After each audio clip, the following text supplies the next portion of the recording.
Page पर जुड़ने के लिए सभी साथियों का धन्यवाद। आज हमें गाजीपुर बॉर्डर पर और गाजीपुर बॉर्डर पर बंगाल चुनाव के बाद उत्तर प्रदेश में जो पंचायत चुनाव हुए हैं और पंचायत चुनाव में जो किसान आंदोलन का स्पष्ट असर देखने को मिला है, उस पर राकेश टिकैत जी की प्रतिक्रिया जानना बहुत ही आवश्यक है। आज आपको अवगत कराते हैं राकेश टिकैत जी से, और जो बंगाल में जिस तरह से बहुमत मिला है ममता बनर्जी को, और उसके बाद दूसरा जो झटका उत्तर प्रदेश के पंचायत चुनाव में लगा है, भारतीय जनता पार्टी अगर दलीय स्थिति में देखे तो खिसक कर दूसरे नंबर पर आई है सत्ता में रहते हुए भी। इन पर राकेश टिकैत जी हमारे साथ हैं। अब हम राकेश टिकैत जी से जानते हैं कि क्या कहना चाहेंगे। जी टिकैत साहब, जो बंगाल में जो हुआ वो पूरे देश की एक नाराजगी थी। वो किसानों की नाराजगी थी, देश के नौजवान की नाराजगी थी, जो देश का दलित है, देश का आम वर्ग है, देश का किसान है, ये पूर्ण रूप से उसकी नाराजगी थी। और जो संयुक्त मोर्चे के लोग वहाँ पे गांव-गांव गए और उन्होंने वहाँ पे मेहनत करी, तो उसका रंग वो दिखा। वहाँ पे बीजेपी को हार हुई और वहाँ पे जो ममता बनर्जी है उसकी वहाँ पे जीत हुई। तो ये एक किस्म से संयुक्त मोर्चे की, किसान की और देश की आम जनता की जीत वहाँ पे है। यही हाल उत्तर प्रदेश के चुनाव में रहा, जो पंचायत के चुनाव है या प्रधानी के चुनाव है, उसमें भी यही है कि बहुत करारी हार बीजेपी की हुई है और बहुत जगह धोखाधड़ी से इन्होंने अपने लोग जिताए। पूरा पुलिस प्रशासन का पूरा मिसयूज करा गया, लोगों को जबरदस्ती हराया गया। जो जीते हुए कैंडिडेट थे उनको हराने का काम करा गया। उसके बावजूद भी बहुत बुरी हालात है। आज अब ये जिला पंचायत के जो अध्यक्ष बनेंगे, इसमें पूरे विपक्ष को एक होना चाहिए। विपक्ष एक होगा तो इनको आप मात दे सकते हो। अगर विपक्ष एक नहीं होगा तो ये फिर हावी होंगे और पूरा जो इनका पुलिस फोर्स है, जो इनको एसओज हैं, जो थाने हैं, वे पूरा जिला पंचायत अध्यक्ष का चुनाव लड़वाने का काम करेंगे। तो लोगों को डरने की, घबराने की जरूरत नहीं है। सब लोग इकट्ठे होकर इनका मुकाबला अगर करोगे तो आप जिंदा रहोगे, नहीं तो ये जिला पंचायत अध्यक्ष अपने बनाएंगे। और कम वोट इनकी है उसके बावजूद भी ये बनावेंगे, क्योंकि पुलिस फोर्स इनके हाथ में है, तो इनका मुकाबला करना पड़ेगा। यहाँ पे धरना जो गाजीपुर पे है या पूरा दिल्ली के चारों तरफ है, ये धरने चले हुए हैं। और धरने ये जब तक चलेंगे जब तक भारत सरकार बातचीत नहीं करेगी, मसलों का समाधान नहीं करेगी, ये धरने हटेंगे नहीं यहाँ से। जिस तरह से बंगाल के बाद उत्तर प्रदेश में आप लोगों के स्पष्ट अपील भी नहीं थी, बस ये था कि भाई भारतीय जनता पार्टी को वोट ना दें, क्योंकि इसमें बहुत सारे लोग लड़ते हैं, संगठन के एक जगह से 4-4 लोग लड़ते हैं। उसके बावजूद भी किसान और मजदूरों ने ये दिखाया है कि भारतीय जनता पार्टी के खिलाफ वोट किया है। तो ये जो नाराजगी है धरातल पे, क्या सरकार इससे घबरा कर अब किसानों की मांगों को पूरा करने के लिए कोई कार्य करेगी, ऐसी कोई उम्मीद है? अब उम्मीद है कि सरकार अब बातचीत जरूर करेगी सरकार। और अगर सरकार बातचीत अब भी नहीं करेगी तो ये आंदोलन तो खत्म नहीं होते, आंदोलन तो चलते रहेंगे। क्योंकि देश की आज़ादी की जो लड़ाई थी उसके आंदोलन 90 वर्ष चले, तो किसान तो वापसी नहीं जाएगा। किसान तो लड़ाई लड़ेगा। और पूरे देश के हालात बहुत खराब है। पूरा देश को आधा देश इन्होंने बेच लिया। जो बड़ी बड़ी कंपनियां थी वे ये बेचने पर लगे हुए हैं और ये आम जनता को पता चल गया है सारा। नहीं तो जो आपने एक फिर वही कारपोरेट की बात आती है, आप बार बार इसको कहते हो, जिन कंपनियों को सरकार बेचना चाहती थी आज वही कंपनियां जीवनदायिनी साबित हुई हैं और उन्होंने जो उनके यहाँ पे ऑक्सीजन यूज होती थी उसको मेडिकल ऑक्सीजन में कन्वर्ट करके स्टील उद्योग ने, भेल ने और तमाम जो ऐसी कंपनियां थी जो बिकाऊ थी, जिनकी लिस्ट पे थी, आज वही ऑक्सीजन दे रही हैं। तो अगर सरकार के पास ये स्ट्रक्चर नहीं रहेगा तो हालात और ख़राब होंगे।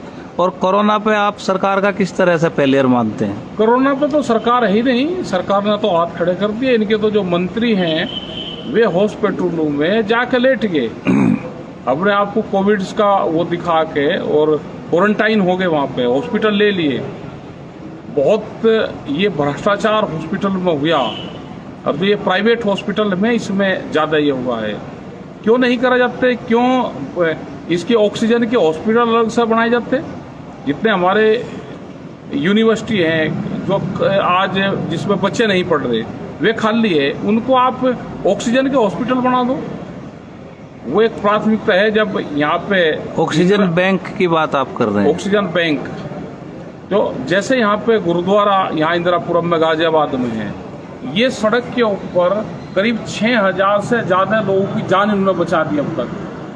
तो हम हर शहर में उसमें बना सकते हैं, हर कस्बे में उसमें बना सकते हैं कि उसको ऑक्सीजन सिलेंडर ही तो चाहिए उनको जी। आप उनको ऑक्सीजन सिलेंडर अवेलेबल करवा दो, ऑक्सीजन बैंक आप बनाओ।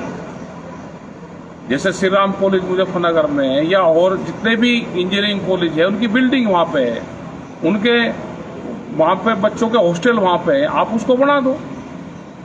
उसमें जो भी मरीज आ रहा है उसको लुटा दो। जो ऑक्सीजन की जरूरत है, ऑक्सीजन के बगैर लोग मर रहे हैं तो उनको ऑक्सीजन मिल जाए।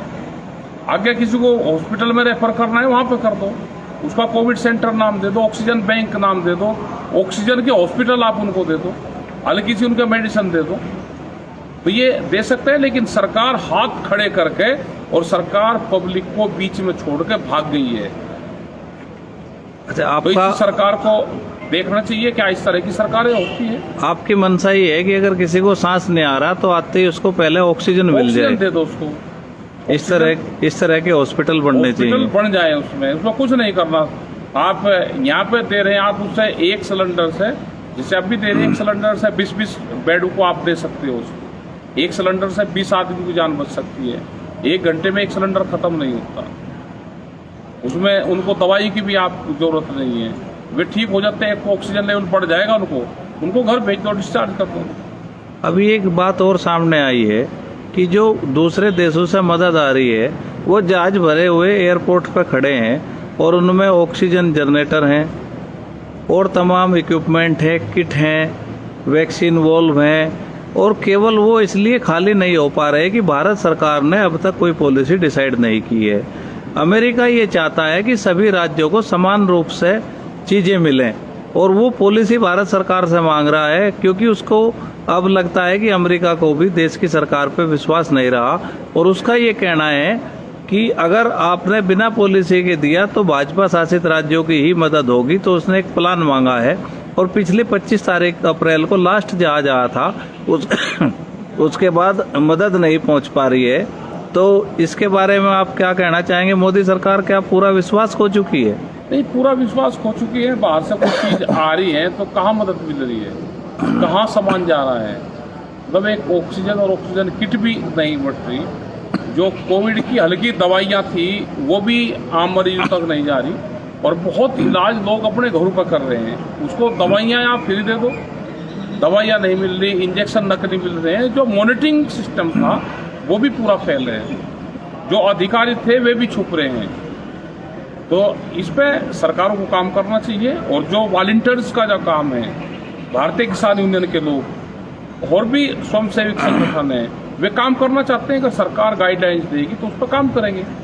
यहाँ पे भी हम दे रहे हैं, मदद करवा रहे हैं। जो लोग आ रहे हैं उनकी मदद यहाँ पे करते हैं, तो उस पर काम करना चाहिए। तो आप ये चाहते हैं कि सरकार जो है कोविड का एक सर्टिफाइड इलाज का पर्चा, दवाई जारी करे, जिससे कोई भी स्वयं सहायता समूह या कोई भी संगठन जनता को उपलब्ध करा सके। अगर ऐसा नहीं होगा तो उनके ऊपर मुकदमे दर्ज होने का खतरा है, ऐसा भी आप चाहते हैं? हाँ, बिल्कुल होना चाहिए। अधिकारियों की जिम्मेदारी है। वे कुछ किट बनी है और उन किट में आप सामान रख दो। एक किस्म से आप कोई भी कोविड का हो तो उसको आप दे दो।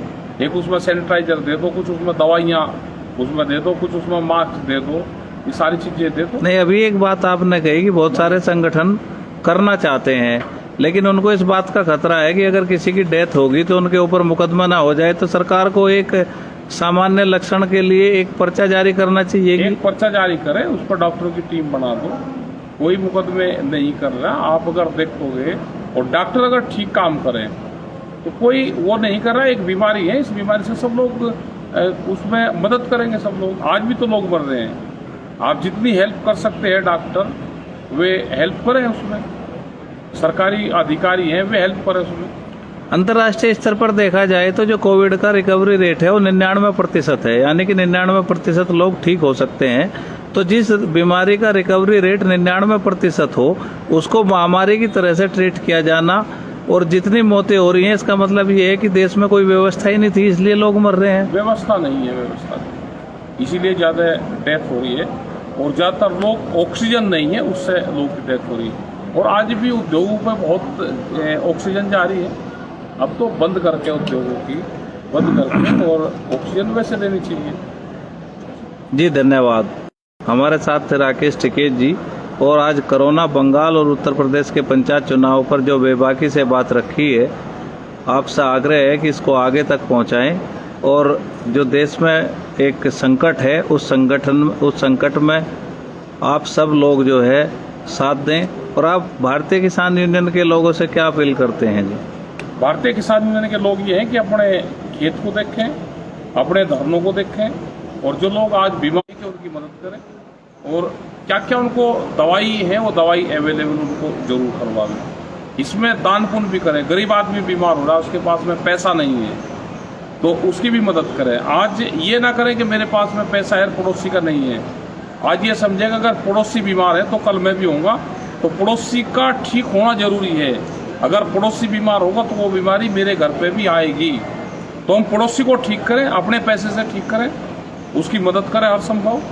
और ये नहीं होगा तो आने वाले टाइम पे ये बीमारी ज़्यादा फैलेगी और इससे ज़्यादा लोगों की डेथ होगी। धन्यवाद।